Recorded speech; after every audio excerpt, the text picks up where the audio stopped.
have a unbelievable relationship with the likes of Gus Malzahn, Trooper Taylor, Curtis Looper, uh, and without those guys believing in me, there would not be a Cam Newton that you guys know today. So I'm forever grateful to the coaching staff. I'm forever grateful to the faculty and staff.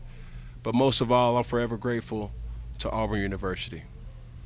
We're starting in the far right, Jason. Cam, when you think about your time, that time at Auburn, what comes to mind for you? What the overwhelming thought for you when you think about that? It's a complex kind of question, especially,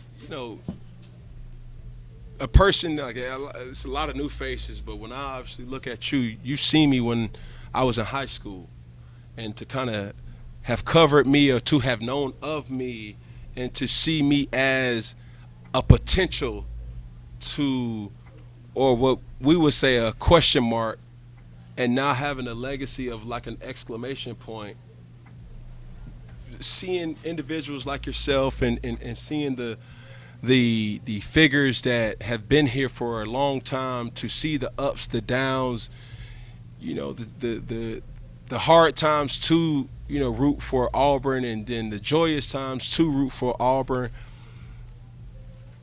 It's a lot.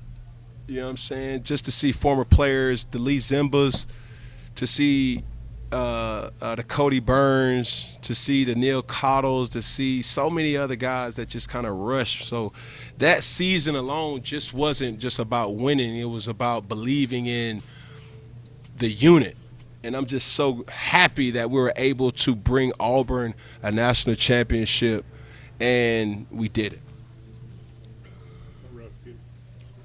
Games like today, and I mean, you've played many games as an active member at Auburn. What makes this place, this atmosphere so unique and so different? Well, I think that what everybody wants is, and that what we were able to do is use this atmosphere as an edge. And that's what the challenge will be for this team. And obviously, Coach Freeze knows that. But this place is a difference maker. I've seen it for myself. I've been on sidelines where, when the defense is out there, and I know what it's capable of and what it can produce. Hopefully, we'll be able to get to witness that tonight as well. Stay in the front row, Jared.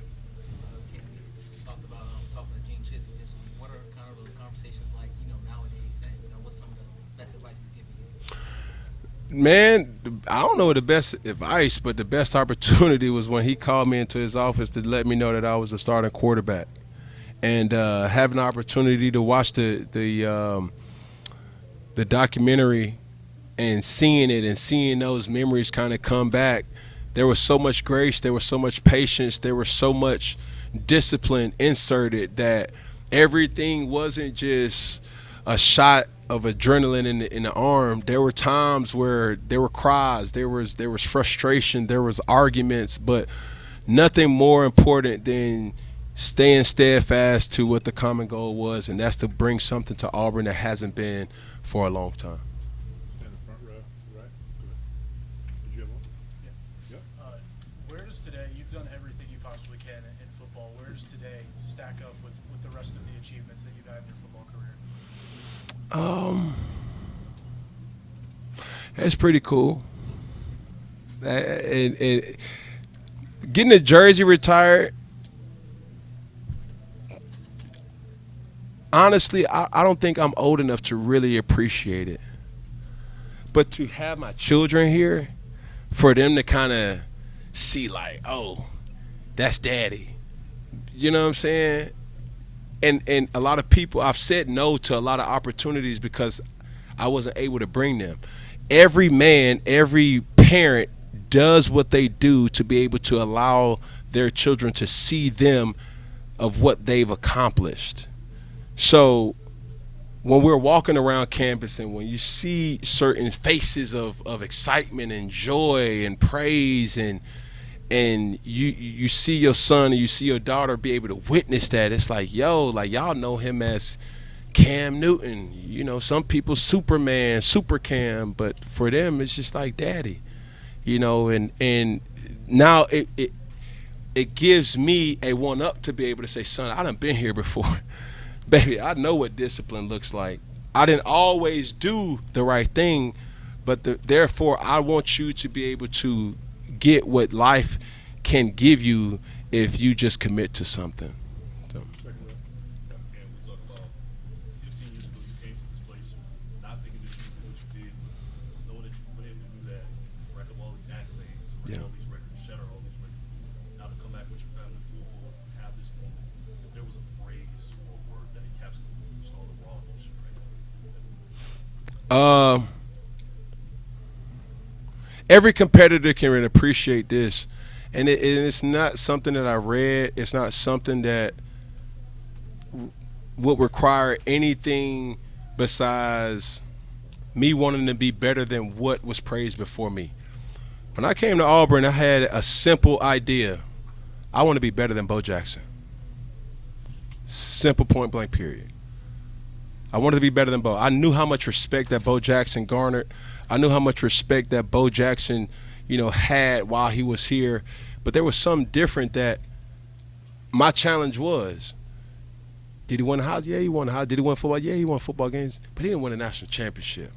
So I'm saying that to say that I'm challenging the next generation when they decide to come to Auburn, that somebody dares to say, I want to be better than Cam Newton.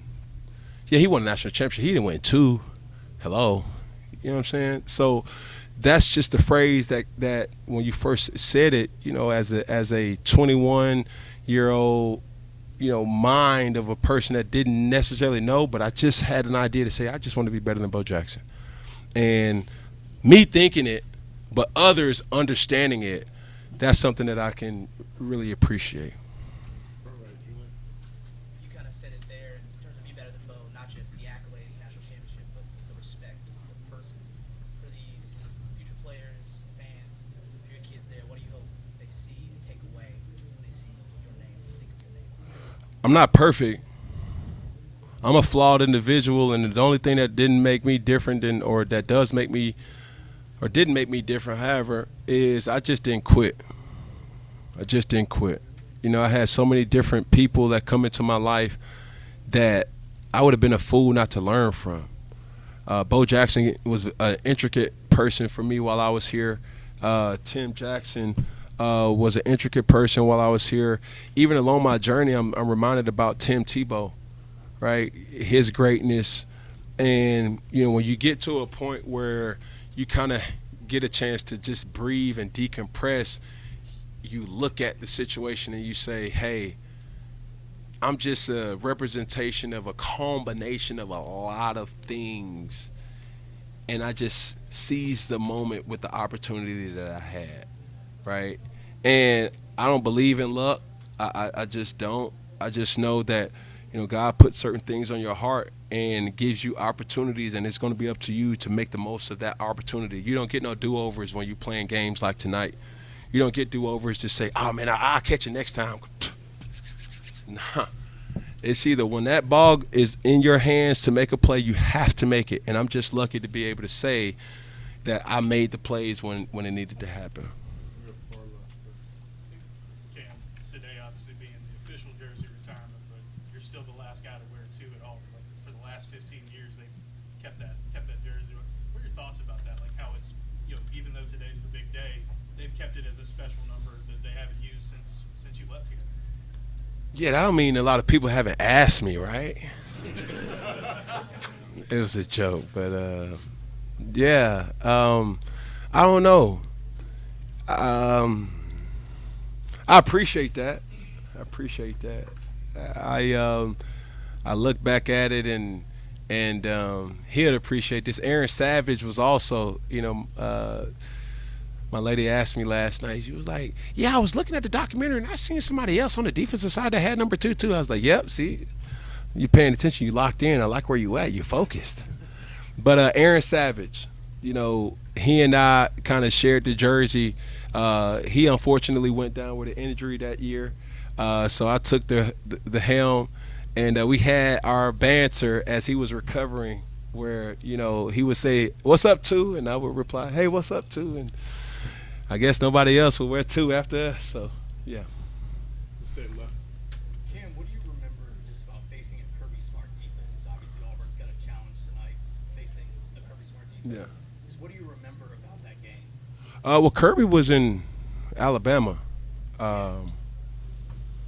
or the other team, right? But one thing that I can appreciate as a fan is those guys, and there's not a lot of coaches that have the ability to make okay guys or okay players play good, make good players play great, and make great players play elite. And that's what Kirby has been able to do during his stint at Georgia. And you see certain flashes and flares from Coach Freeze as well too, but it still comes down to the players. I don't coach on a scale that these guys do, but I do give a lot of time back to trying to teach the game throughout the 707 wing of C1N for me.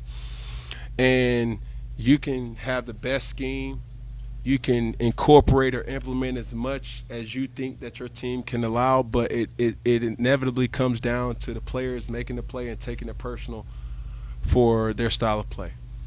You have third row in the middle. Got it. If you were in the locker room with this team, what would your message be to them before kickoff tonight? Man, I got to take a page out of one of my former coaches, Coach Bill Belichick. Man, just do your job. We don't need one guy trying to do 11 people's jobs or 10 other guys' jobs. We just need 11 guys doing one job. All right? As a defender, if your job is the A gap, it's the A gap. If somebody makes a play because he went to the B gap, man, just be happy that that person made that play. But don't try to play hero ball. These games like this, it's not about the one-handed catches. It's not about the trick plays. It's not about, missed assignments and missed opportunities. It really comes down to, typically in every game, you're going to have upwards of about 45 to 50 plus plays a game. Thinking that it's going to come down to one play, I don't think so. So everybody has to understand with the three phases of football, offensively, defensively, and special teams, that every 11 individuals that go out there is focused on one assignment, and they got to do it at a high level. Jeff? Cam, of the games that you played in this stadium, for you, is there a moment or a game that stands out? Yes, a couple of them. But how much time y'all got? It's such a nostalgic, kind of thing. And I was looking outside. I'm like, man, it's a day to day, man. Not a cloud in the sky. Very brisk. It feels like fall. Feels like football weather, man. Not too hot, not too cold. The swag, right? I'm looking at everybody fashion. You know what I'm saying? Got the kids booing everybody with red. You know what I mean? That's what we do, right? Boo, right? Everybody locked in. So to be right here, a lot of people have said it, but I'll mention it as well too. Where else would you have rather wanted to be than right here in Jordan-Hare Stadium? The time for two more. Back right. Can you talk about Westlake and South Fulton and what influence that had on your life to this point where you're right now? Yeah, just Atlanta as a whole, it has produced a lot of elite talent. And I'm just grateful to be one of the ones that has got out to be able to be a beacon of hope for the younger generation. Anytime I get, free, that's me and my boys kind of thing. Like, we want to go and watch high school football. The kids are at a level now where, hey, Dad, where's Cam Coleman? Hey, where's Austin? Hey, where's, Arnold? Like, all these, players, from seeing them playing the video game to now seeing them in real life, they want to witness that. And to have came from Atlanta, the A, College Park, you feel me? Like, it's something that will be with me for the rest of my life as a badge of honor. Finish up back, Jack. Cam, the Auburn family has supported you throughout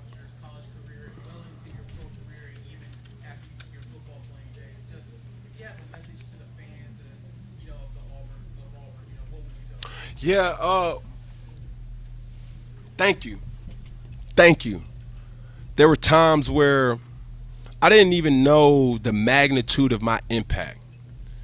And, my angel on earth now has been Jackie LaVon Newton, my mother. And she said so many beautiful, cute stories, right? About, oh man, I was, having a situation and somebody just helped me. They didn't even know I was your son or you was my son. It was like, yeah, but mom, you had a bedazzled jersey with my name on it. Yeah, hello.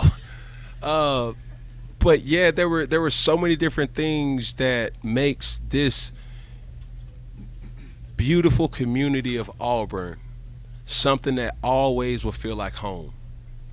And I remind people, I gave Auburn 365 days of enjoyment, but Auburn gave me a lifetime of appreciation. Sounds like a fair deal to me. Good. Yep.